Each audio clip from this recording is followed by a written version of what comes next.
Hello students, now we discuss about CO2 which affect the photosynthesis। पहला light था, ये अपन ने पिछले लेक्चर में डिस्कस किया था। Now we discuss about CO2। तो जो CO2 है ये एक्चुअल में CO2 ये कौन सा फैक्टर है? CO2 को लेके इस पे जरूर क्वेश्चन आ सकता है। पहला केस हुआ light and second external factor is the CO2। इसमें पहला क्वेश्चन और पहला आंसर है CO2 इज, देखिए लाइट कौन सा लिमिटिंग फैक्टर था? Rare, least. और जबकि CO2 is the major limiting factor for C3 plant. C4 plant के लिए CO2 लिमिटिंग फैक्टर नहीं है, बट नॉट, ये लिख सकते हो, but not for C4 plant. अब ये देखिए ऐसा क्यों? जो अपनी अवेलेबिलिटी ऑफ द CO2 है, एटमॉस्फेयर में CO2 का जो कंसंट्रेशन है वो देखिए कितना है, CO2%। ये है 0.03 to 0.05, ये परसेंट है। और इसको ही ppm में देखते हैं तो 300 to 400 ppm पार्ट पर मिलियन। इस CO2 का एटमॉस्फेरिक कंसंट्रेशन है, इतनी अवेलेबिलिटी है CO2। तो जो C3 प्लांट और C4 प्लांट की बात करें अपन, इन C4 प्लांट की देखें बात, और एक तरफ अपन बात करते हैं C3 प्लांट की। दोनों में देखिए C3 plant, C4 and C3 plant, इन दोनों में CO2 का जो सैचुरेशन पॉइंट है वो क्या होता है? तो C4 प्लांट में जो सैचुरेशन पॉइंट CO2 के लिए है ये होता है 360 ppm। In C4 plant saturation point of CO2,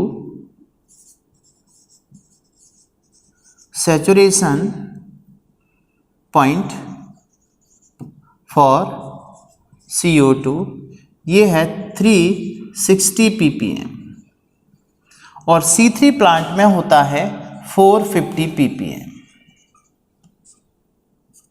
360 and 450 in C3 plant. अब C3 प्लांट में क्या हो रहा है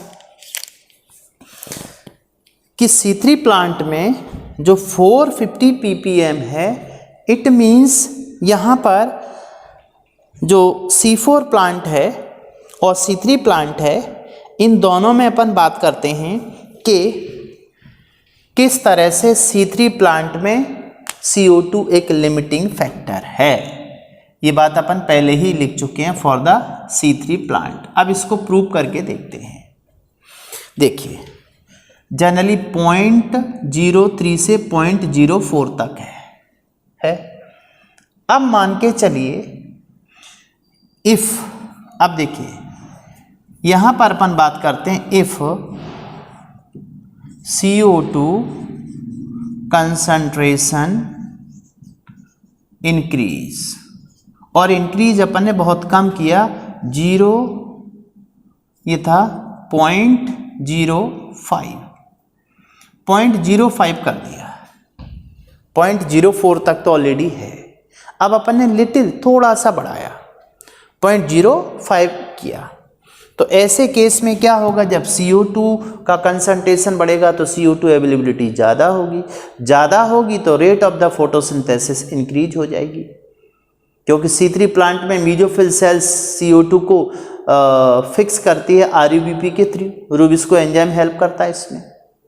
तो यहाँ पे क्या होगा? If CO2 concentration increase 0.05 then photosynthesis की जो रेट है वो इंक्रीज हो जाएगी। अब इसको फोटोसिंथेसिस की रेट इंक्रीज हुई means net primary productivity increase हो गई। फोटोसिंथेसिस इंक्रीज होने का मतलब था net primary productivity increase. Net primary productivity increase हुई, इसका मतलब यहाँ पे CO2 का कंसंट्रेशन बढ़ाने से, CO2 का कंसंट्रेशन थोड़ा सा बढ़ाने से प्रोडक्टिविटी इसलिए बढ़ गई क्योंकि CO2 ज़्यादा आई और वहाँ पर कार्बन का अवेलेबिलिटी ज़्यादा होने से ग्लूकोज सिंथेसिस ज़्यादा हुआ, प्रोडक्टिविटी बढ़ गई C3 प्लांट की। C4 में ऐसा क्यों नहीं हो पा रहा? इसलिए नहीं हो पा रहा क्योंकि मेसोफिल सेल से CO2 फिक्स होकर जाती है 4 कार्बन एसिड के through, oxaloacetic acid convert into the malic acid, then comes in the bundle sheath cell. यहाँ पर ऐसा कुछ नहीं है, तो नेट प्रोडक्टिविटी इंक्रीज हो गई जैसे ही अपन ने CO2 बढ़ाई। तो इसको इस इफेक्ट को बोलते हैं CO2 fertility effect. This effect is called CO2 fertilization effect. Means इसी को अपन नाम दे देंगे CO2 fertilization effect. CO2 fertilization effect का मतलब है CO2 का कंसंट्रेशन बढ़ाने से फर्टिलिटी बढ़ गई, प्रोडक्टिविटी बढ़ गई। और इन क्रॉप को यहाँ पे बनता है ग्रीन हाउस क्रॉप, और ये होते हैं एक्चुअल में कौन? C3 plant. Green house crop, green house में CO2 कंसंट्रेशन बढ़ता है, तो CO2 कंसंट्रेशन बढ़ाया 0.04 से अपन ने कितना इंक्रीज कर दिया? 0.05। तो इस केस में ग्रीन हाउस क्रॉप या C3 प्लांट जो होती हैं इनका साइज बढ़ जाता है। ग्रीन हाउस क्रॉप में जैसे टोमेटो, जैसे एग्जांपल लेते हैं अपन टोमेटो है, बेल पेपर मीन्स शिमला मिर्ची देखी होगी, जो कलर्ड शिमला मिर्ची आती है उस टाइप का रहता है। तो एक्चुअल में यहाँ जो टेक्निक है, इस टेक्निक के थ्रू अपन ने प्रोडक्टिविटी बढ़ा ली। ग्रीन हाउस इफेक्ट के थ्रू अपन ने उस एटमॉस्फेयर में CO2 बढ़ा दी, CO2 बढ़ाने से कार्बन अवेलेबिलिटी बढ़ गई, तो वहाँ पर प्रोडक्टिविटी बढ़ गई। तो इन क्रॉप को अपन क्या नाम देते हैं? Green house crop. जैसे दुबई टेक्निकली बहुत ज़्यादा डेवलप हो गया, वहाँ डेजर्ट है, गर्मी है, तो उन्होंने इसका फ़ायदा लिया। उन्होंने क्या किया? CO2 कंसंट्रेशन बढ़ा दिया थोड़ा, और जहाँ जो हाइड्रोपोनिक्स होती है, हाइड्रोपोनिक्स के थ्रू जो क्रॉप तैयार की जाती हैं, तो वहाँ पर टोमेटो, बेल पेपर, इनका साइज बड़ा हो गया। देखिए जरा सी टेक्निक में अपन ने कितना फ़ायदा ले लिया। तो अपने काम की बात ये निकली कि CO2 एक major limiting factor for the C3 plant, not for the C4 plant. C3 plant के लिए 450 पर इसकी जो सैचुरेशन पॉइंट है, उसके बाद यदि अपन थोड़ा सा बढ़ाते हैं तो ऐसे केस में उसकी फोटोसिंथेसिस की रेट इंक्रीज हो जाती है, तब वो लिमिटिंग फैक्टर बनता है। यही बात ब्लैकमैन्स ने कहा था कि जो लीस्ट अमाउंट होता है, देखिए 0.04 था और जरा सा 0.05 किया, मीन्स 0.01 इंक्रीज किया, तो लीस्ट अमाउंट बढ़ाने से rate of the photosynthesis increase हो गई। सेकंड, इसी C3 C4 प्लांट में CO2 कंपनसेशन पॉइंट देखते हैं। दूसरा CO2 compensation point. CO2 compensation point क्या है ये? देखिए कंपनसेशन पॉइंट अपन ने पहले भी कहा था, लाइट कंपनसेशन पॉइंट क्या था कि लाइट की वो इंटेंसिटी जहां पर rate of photosynthesis equal to the respiration. तो यहाँ पे क्या हो रहा है? CO2 कंपनसेशन पॉइंट का मतलब है rate of photosynthesis is equal to respiration. Means जितना प्रोड्यूस हुआ उतना ही कंजप्शन हुआ, तो यहाँ पे ग्रोथ रेट 0 होगी। तो बताओ इस केस में NPP क्या होगी? Compensation point is equal to होता है, compensation point means rate of photosynthesis equal to respiration. तो जितना ग्लूकोज बना उतना यूज हो गया। तो यहाँ नेट प्रोडक्टिविटी क्या होगी इस केस में? इस केस में net primary productivity is equal to 0, क्योंकि जितना ग्लूकोज बना था उतना यूज हो गया। तो कंपनसेशन वो पॉइंट होता है जिस पर नेट प्राइमरी प्रोडक्टिविटी 0 होती है। अब compensation point for the C4 plant. C4 plant और C3 प्लांट के लिए कितना है ये वो देखिए। C4 प्लांट के लिए होता है 0 to 10, C4 प्लांट के लिए 0 to 10, ठीक। और फॉर C3 प्लांट के लिए होता है 25 to 100 ppm। ये compensation point for CO2 in C3 plant and in C4 plant. तो ये अपना केस क्या हुआ CO2 का, ठीक है। अब इसके बाद में दूसरा मीन्स देखिए, पहला एक्सटर्नल फैक्टर क्या था लाइट, सेकंड एक्सटर्नल फैक्टर क्या है CO2, और थर्ड एक्सटर्नल फैक्टर जो next factor means third factor. देखिए दो फैक्टर अपने डिस्कस कर लिए, पहला लाइट, सेकंड CO2। अब CO2 के बाद में नेक्स्ट पार्ट आता है अपना टेम्परेचर। तो टेम्परेचर को अपन डिस्कस कर सकते हैं इसी वाले पोर्शन में, ठीक है। देखिए टेम्परेचर है, वाटर है, इनका इफेक्ट फोटोसिंथेसिस पर क्या होगा ये डिस्कस किया था अपन ने। कौन सा फैक्टर मीन्स लाइट, दूसरा CO2। अब थर्ड फैक्टर आता है temperature. Third factor is the temperature. तो टेम्परेचर एक्चुअल में देखिए क्या है, जनरली टेम्परेचर का effect C3, C4 and came plant तीनों की बात करें, सिंपल वे में बात करके देखते हैं। तो टेम्परेचर यदि इंक्रीज करते हैं तो फोटोसिंथेसिस की रेट इंक्रीज होती है, बट वेरी हाई टेम्परेचर पर फोटोसिंथेसिस की रेट डिक्रीज हो जाती है। तो टेम्परेचर के लिए प्लांट में एडेप्टेशन हुआ C3 से लेके केम प्लांट तक। प्रोडक्टिविटी डिपेंड करती है, देखिए कैसे, जैसे अपन बात करते हैं C3 plant, C4 plant and came plant. बताइए सबसे ज़्यादा टेम्परेचर पर कौन प्रोडक्टिविटी ज़्यादा होगी। मीन्स इसको अपन देखें तो ये रेशियो इस टाइप से जाएगा। इसमें टेम्परेचर मान लीजिए प्लस प्लस प्लस, तो इसमें प्लस प्लस और इसमें प्लस। मीन्स हाई टेम्परेचर कहाँ है, सबसे ज़्यादा केम प्लांट अडेप्ट कर सकते हैं, C4 प्लांट कर सकते हैं क्रेंज एनाटॉमी की वजह से, और सबसे कम तो C3 प्लांट के लिए जो टेम्परेचर है जिस पे उनकी मैक्सिमम जो प्रोडक्टिविटी है वो नियर अबाउट होता है 20 से 25 degree Celsius, 20 to 25 degree Celsius. अब आता है C4 प्लांट और ज़्यादा, जैसे ये वाले अपने नियर अबाउट 80% प्लांट तो इसी पे काम करते हैं। C3 प्लांट 80% प्लांट कौन से होते हैं, C3 प्लांट होते हैं।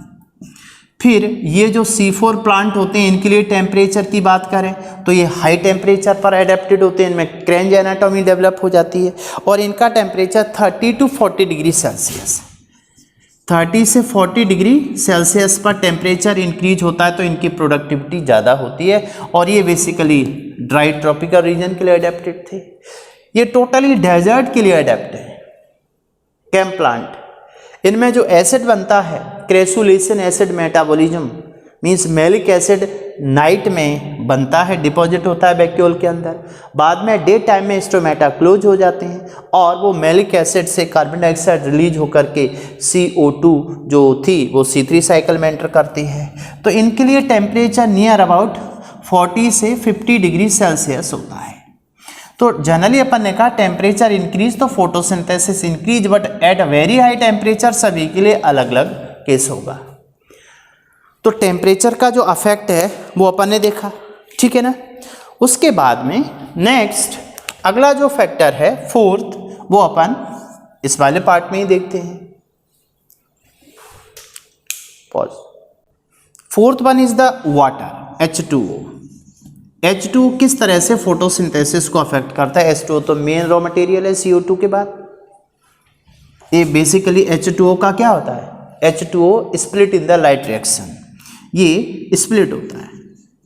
स्प्लिट इन लाइट रिएक्शन, और लाइट रिएक्शन में स्प्लिट होकर के क्या देता है, इलेक्ट्रॉन। मालूम था अपन को यदि स्प्लिट होता है वाटर H2O स्प्लिट होता है 2H2O, तो मालूम था इससे क्या बनता है, 4 हाइड्रोजन 4 इलेक्ट्रॉन एंड ऑक्सीजन, ये प्रोडक्ट हैं वाटर के। तो water is the essential for the light reaction.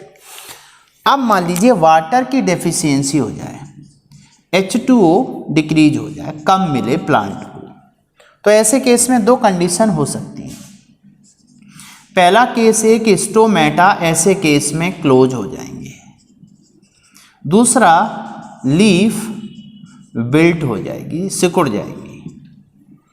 ये दो कंडीशन होंगी पानी की कमी से। अब आप देखिए जब स्टोमेटा क्लोज्ड हो जाएगा तो अपन जानते हैं स्टोमेटा क्लोज होगा, CO2 एब्जॉर्प्शन नहीं होगा, means CO2 reduce CO2 availability, CO2 absorption लिख सकते हैं या CO2 अवेलेबिलिटी, ठीक। अब इससे क्या होगा, फोटोसिंथेसिस की रेट डिक्रीज हो जाएगी, CO2 नहीं होगी तो RUBP सेमाइड नहीं होगा, आगे सीधरी साइकिल नहीं होगी। लीफ विल्ट में क्या होगा, सिकुड़ जाएगी तो सरफेस एरिया डिक्रीज हो जाएगा लीफ का। जब सरफेस एरिया डिक्रीज होगा तो डिक्रीज होने से रेट ऑफ द फोटोसिंथेसिस अपने आप कम हो जाएगी। तो वाटर फोटोसिंथेसिस को अफेक्ट करता है। वाटर के अलावा दूसरा कुछ इसमें मिनरल्स का भी रोल होता है, मिनरल अफेक्ट करते हैं फोटोसिंथेसिस को। मिनरल, इन मिनरल में अपन देखें तो जैसे यहाँ पर जैसे मिनरल में अपन ने बात की थी, मैग्नीज है, मैग्नीशियम है, एक्टिवेटर होते हैं, आयरन है, ये ज़रूरी था क्लोरोफिल के फॉर्मेशन के लिए। यदि ये डिक्रीज हो जाते हैं तो of course rate of photosynthesis decrease हो जाएगी। मिनरल के बाद में कुछ पॉल्यूटेंट होते हैं। 6 इज द पॉल्यूटेंट, पॉल्यूटेंट और इन्हीं को बोलते हैं इनहिबिटर, कुछ फोटोसिंथेसिस को इनहिबिट करते हैं। जैसे अभी अपन ने एक नाम दिया था DCMU,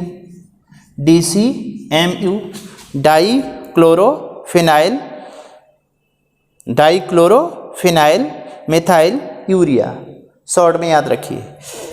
ये DCMU का यूज काय के लिए अपन ने किया था, एज हर्बिसाइड। हर्बिसाइड क्यों, क्योंकि ये जो PS2 मीन्स प्लास्टोसाइनिन को ब्लॉक कर देता है, block PC block for electron flow, electron transfer हो जाता है PS2 से PS1 की ओर। एक और होता है PAN, PAN का पूरा नाम बताओ, PAN क्या होता है? PAN का मतलब है पर ऑक्सी एसिटाइल नाइट्रेट। पर ऑक्सी, देखो शॉर्ट में थोड़ा सा बोल रहा हूँ, लिख लेना, पर ऑक्सी एसिटाइल नाइट्रेट। क्या बोला? पर ऑक्सी एसिटाइल नाइट्रेट। ये क्या करता है? पान एक्चुअल में क्या करता है बताइए, पान के बारे में बताओ। ये सब मिलके क्या करते हैं? ये बेसिकली जो हिल रिएक्शन है उसको स्टॉप करता है। स्टॉप हिल रिएक्शन मीन्स कुल मिला के ये सब इलेक्ट्रॉन का जो फ्लो हो रहा था, ट्रांसपोर्टेशन हो रहा था, उसमें कहीं ना कहीं बैरियर का काम करते हैं। तो ये सभी के सभी फैक्टर हुए एक्सटर्नल जो अफेक्ट करते हैं किसको? फोटोसिंथेसिस को। ओके।